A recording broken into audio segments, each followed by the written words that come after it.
from the KTTV archives, old film showing some of our earliest attempts to fight air pollution with some of the first catalytic converters. Flash forward 50 years, and we ask, is it working? Today on Fox 11 News In Depth, air pollution in Southern California, why it's still getting an F. F is in failure, and what's being done to clean it up. I have a big concern. Also, our guest, LA County Supervisor JANICE HAHN, addressing air pollution and other urgent topics like homelessness, plus breast cancer in women and men. Fox 11 News In Depth starts right now.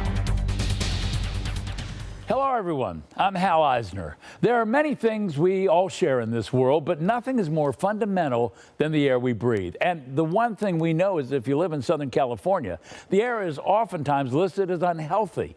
But now, partly because of worries over climate change, some politicians are promising to clean it up.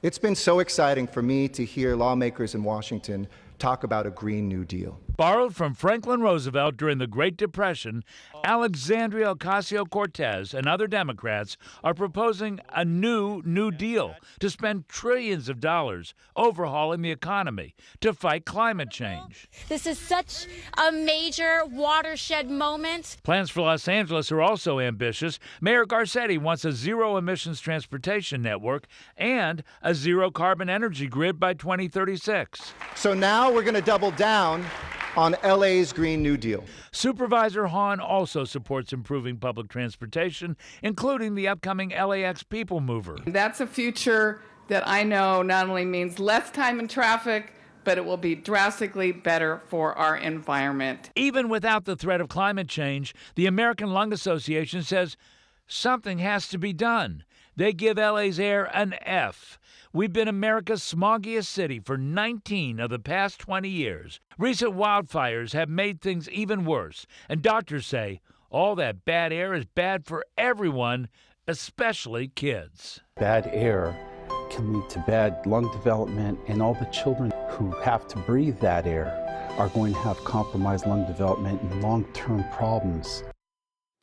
Well, I know what you're doing right now. You're breathing. We all are.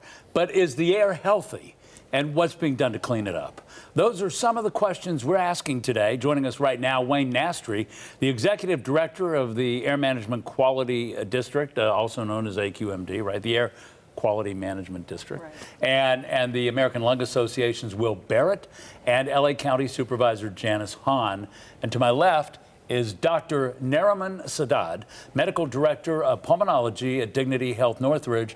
And it's great that you're all here. I really do appreciate it. I want to start with Will, because your study is kind of what triggered this conversation. 19 times we failed out of 20. Explain that. Sure. The American Lung Association has, for the last 20 years, released our State of the Air report that looks at air quality across the United States for ozone or summertime smog and particle pollution or soot. And what we do is we grade and rank communities across the United States based on air quality monitoring data. And for, as you said, 19 out of those 20 years, the Los Angeles region has ranked #1 for most polluted by ozone. So, and that's not a good #1. That's a bad #1. You know, we showed at the beginning here some old catalytic converters.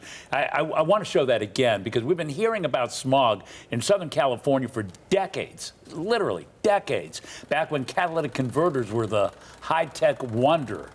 Old film from our KTTV archive shows what was then called Motor Vehicle Pollution Control Boards. That's back in 1962. They were rolling out an early version of what was dubbed the oxy-catalyst muffler, described back then as a smog burner. So how far have we come then? And let me throw that to the supervisor. Well, you know, I, of course, was raised in the 50s. I remember when we had smog days, and we literally were not allowed to go out on the playground during recess. And when you took a deep breath, it hurt your lungs. I also remember it was my dad who began, County Supervisor Kenny HAHN, who began writing to Henry Ford III, saying it was cars that were causing the smog. And he was a visionary. He was a visionary. Yeah. So I think, you know, we're trying to clean it up. And I think the biggest thing we could do is begin to move people to electric vehicles, zero emissions. Is I think what we're going towards. Well, now we've talked about mass transit, public transportation, we've talked about all kinds of things, and yet 5 decades later we're still talking about smog. What do you say? Yeah, absolutely. And when you think about the nature of the problem, back in the 50s and 60s, we had so many automobiles, right? And the technology on those vehicles was very dirty.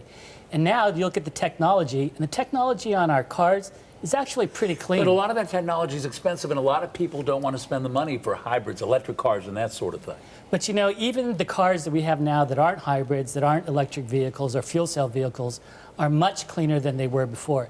And in fact, the challenge that we have is not necessarily the cars, but it's the heavy-duty trucks. And it's the heavy-duty trucks that are the biggest challenge that we have. So what are you doing about that? We just made a big announcement a couple weeks ago that Daimler has finally manufactured a heavy-duty truck that can haul cargo from our ports that is electric. And as any electric vehicle driver knows, you're only as good as your charging station. So we got to build these massive charging stations as well. But I think that's what we're doing too. But you got to have infrastructure. We have to have infrastructure, but it's the ports. But how are you going to get these companies to buy expensive Daimler electric vehicles? Well, you begin passing legislation and policy that requires a zero emissions effort at our ports and on our freeways. And I think we're moving towards that. In 2023, we hit a deadline. What's that deadline? That's the deadline for the 1997 8-hour ozone standard. And if we don't meet that deadline, if we don't clean up our air by 2023, we get like China and Russia, we get hit with sanctions? Well, we actually could get hit with federal sanctions if we don't meet attainment. And that's where the federal government, the US EPA, can actually come in and say, we're going to withhold transportation dollars for those transportation projects. In fact, we're going to create a plan that you're going to have to implement where you may have no drive days, where you may not be able to buy fuel, and you may have increased business costs. So when you think about it, it's very important that we meet those standards, and the policies and the programs that supervisors talked about are so important for us to adopt and to implement. No drive days. That's interesting. Let me ask you, Doctor, you've heard the conversation. You've been doing this work for, what, a couple of decades?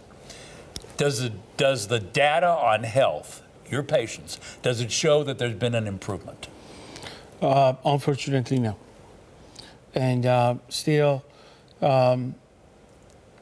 people get about 30% of our asthmatic patients related to pollution, 5% of lung cancers related to pollution, about 10% of neurobehavioral disorders that are related to pollution. So what should we do?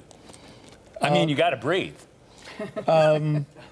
That is absolutely correct. I think most of the points was mentioned, and at this point, I think if we have children, if we have an elderly, we need to look at the air quality index. If it's at very unhealthy or hazardous level, we should take it easy that day.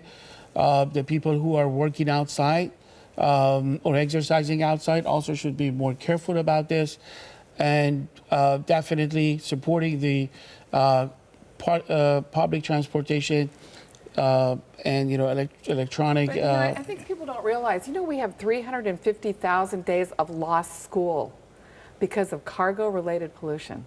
So kids are missing school because they're suffering asthma attacks. I mean, that's a huge public health crisis. So I'm gonna probably pick that up with you after the break, but let me get a final comment from you, Will. Sure, I think we have to really double down on zero emission technology, double down on transit investment, double down on land use and planning decisions that really help us give people real alternatives that are healthier and clean the air.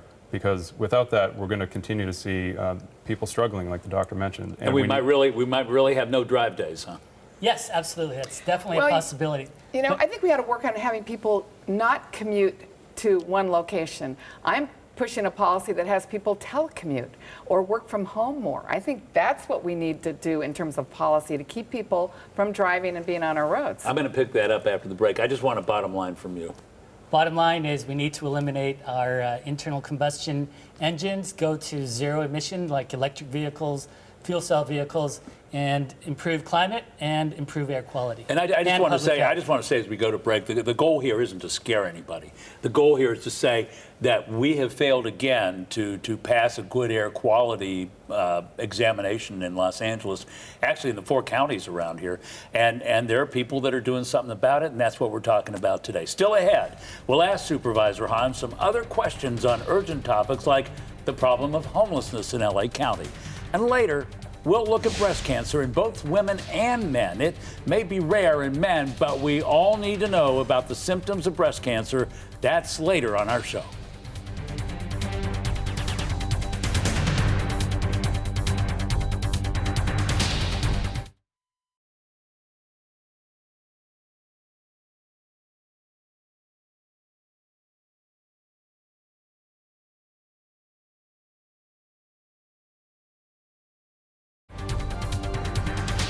Back in 2016, former Congresswoman Janice HAHN was sworn in as an LA County supervisor by her brother, former LA Mayor James HAHN. They had a little family fun.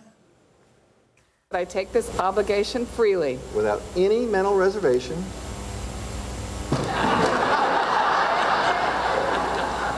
Without any mental reservation. Or purpose of evasion. That was funny. Janice HAHN is now chairwoman of the Board of Supervisors. It's a rotating position, but it means that for 2019, she gets to set the agenda. We'll talk about All in the Family. For those who don't know, Janice alluded to it earlier, her father, Kenneth HAHN, served as LA County Supervisor for 40 years, 4 decades. Here he is in an old Daily Breeze photo. Back in 1949, HAHN called the Air Pollution Control Director in front of the board to complain. He said, the entire smog program seems to have bogged down. Yesterday, it was almost impossible to breathe in my office. And I am informed that some places had to shut down completely. Wow. That's your dad. That's your dad. This is 50 years ago. Yeah, he was ahead of his time, and he was the one, as I said earlier, that began writing letters to Henry Ford and saying it's the cars that are causing the smog in Los Angeles. But it may be the trucks, actually, that are the biggest now violator, they are, right? Yeah. And so a couple of things I just want to pick up out the last segment. No drive days. I'm still intrigued by that. Could that happen? Well, again, if we can't move towards zero emissions vehicles, particularly as they're coming and going from the ports of Long Beach and Los Angeles, then we may be mandated to have no drive day. But I'm already encouraging people to not drive every day to downtown Los Angeles. I'm trying to find ways that county employees can find a way to work closer to their home. A lot of them are on their computers. They can plug in anywhere. Why get in the car, add to the traffic, the pollution to drive downtown? I want to talk to you about a couple other issues. You're very involved in homeless public policy. And of course, we see this growing policy. We hear that it's because of a housing crisis. But it's just growing and growing. There's a lot of reasons people are on our streets, but whatever the reason, we have way too many people. So what are you doing about it? So one of the things we're doing is to address the rising rents, because there are people who are on the streets because they just can't pay when their rent gets increased. So we're looking at a rent stabilization ordinance in our unincorporated county. But some of those people don't even want to be in a place. They want to be on the sidewalk. This is true, but we're just going to spend $460 million this year doing things like prevention, finding people homes, caseworkers, outreach, mental health. A lot of people have mental health challenges. Well, let's talk about that. So we're increasing that. Let's talk about that, because one of the things up on the table is taking the men's central jail and turning the men's central jail into a mental health facility. Is that the idea? That is the idea. The men's central jail is this old, decrepit, medieval facility, which is not safe for the inmates, nor is it safe for our deputy sheriffs. We were going to tear it down and build a new jail, and I thought better. I thought we don't need a new jail because we have half the population in our jails have mental health issues. We need to have a mental health treatment facility that's not run by the sheriffs, but it's run by our Department of Mental Health and Public Health. Let's get people the help they need. They don't need to be in jail. That's not helping anyone. I know that you're working with the city and other counties, but the city wanted to put a homeless area in each councilmanic district. I'm not sure how that's going, but what are you doing county-wise? Well, one of the things I'm saying is, not any one city needs to share the burden of this, but everybody needs to do a little bit. If we don't, we're never going to get these people the homes they need, the lives they deserve to live. So they're getting pushback, though. A lot of people don't want bridge housing or shelters in their neighborhoods, but the fact of the matter is we have to. We have too many people on the streets for any one city to take that burden. And of course, you have to provide services, mental health services, which as is you what mentioned. the county does. That's the money that we have to provide those services. But some people might say there's so much money being spent, and yet it just doesn't seem to be making a dent. I know people feel that way, but the voters did tax themselves. We're paying a quarter-cent on sales tax every time we buy something to go towards solving this problem. So the voters want us to try to solve it. Here's what I tell people. We didn't get here overnight. We're not going to get out of it overnight. We are making progress, but it doesn't look like it to most people. I just have a half a minute. What's your favorite pet project right now? My favorite pet project? That's a great question. I would have to say the mobile stroke unit. Okay, tell me about it real quickly. My father championed the paramedic system in 1970, which was innovative. Now, if you're having the symptoms of a stroke, we have a mobile stroke unit that actually rolls out to where you are, restaurant, home, park on the street and does an emergency CAT scan where you are, and they can decide what kind of a stroke you're having, and it could not only save your life, but it could reverse the debilitating effects that people have when they have a stroke. I assume you can find all that on the website. I want to thank you very much for being with us. Thanks so much. All right, still ahead, we'll hear about breast cancer in both women and men, and we'll tell you the symptoms. Everyone needs to pay attention after this.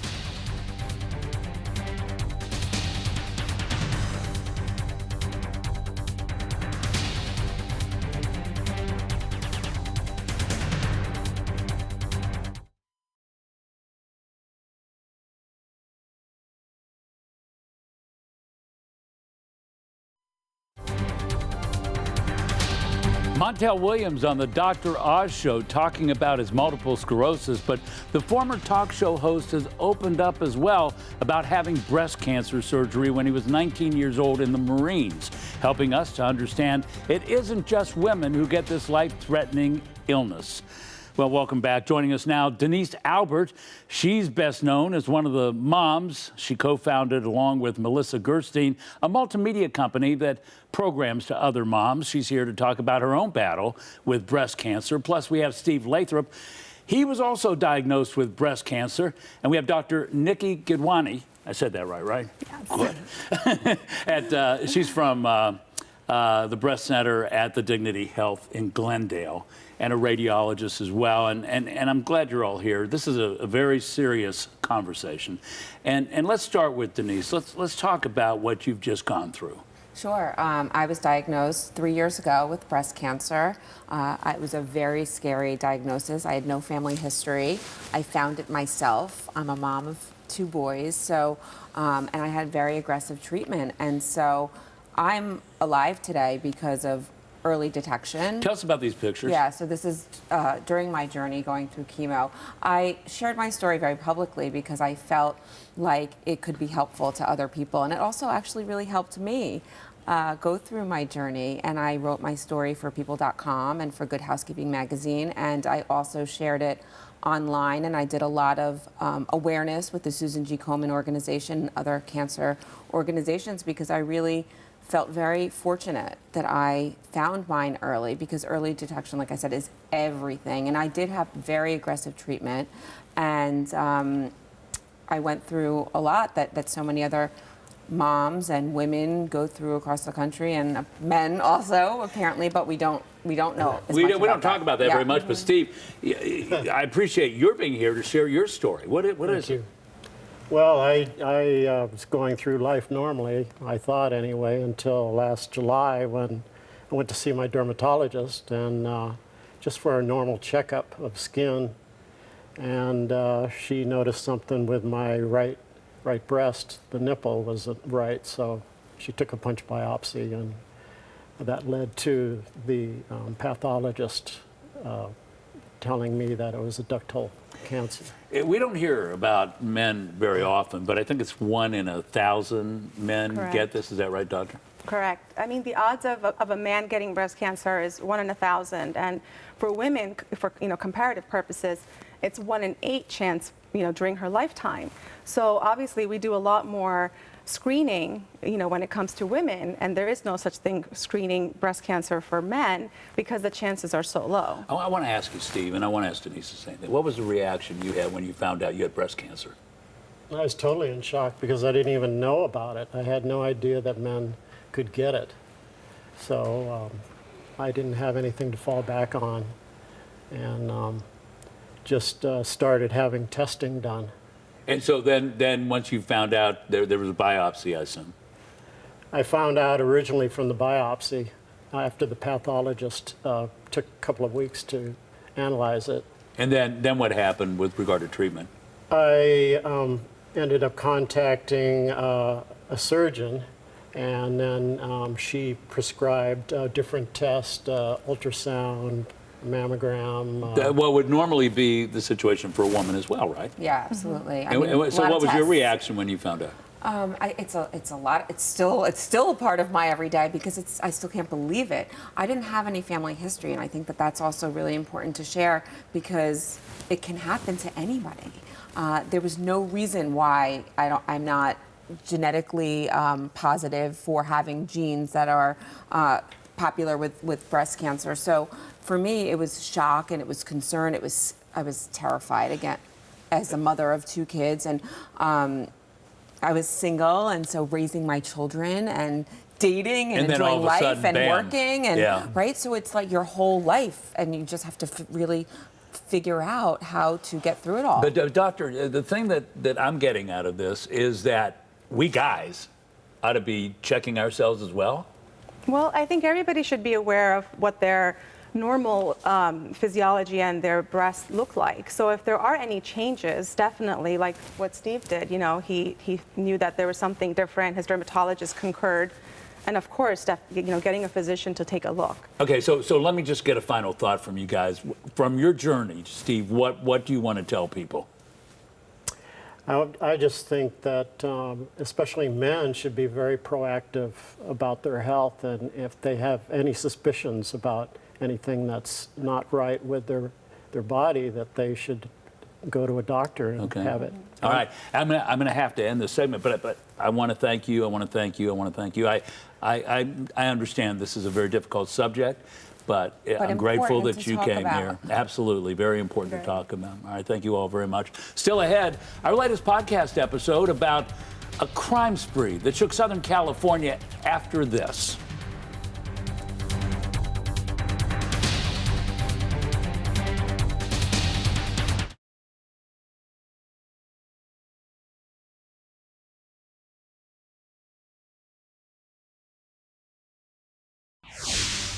Well, let's talk about my favorite podcast, and hopefully yours. It's called What the How? This week, a look at the cost of college and where you or your kids could go for free. And the final episode of our 3-part special podcast series, Christopher Dorner, Badge of Dishonor. Now streaming, it looks at the impact of those 10 days of terror that the rogue cop unleashed on Southern California. I'm joined by Laura Diaz, Phil Schumann, and many others on the series. Episode 1 is The Manifesto, Episode 2, The Manhunt, and now Episode 3, Lessons Learned. Christopher Dorner, Badge of Dishonor, like What the Hell, streaming wherever you download your favorite podcast. Well, that's it for this week. I want to thank everybody that joined us. Full show. Have a great week, everybody. See you next time.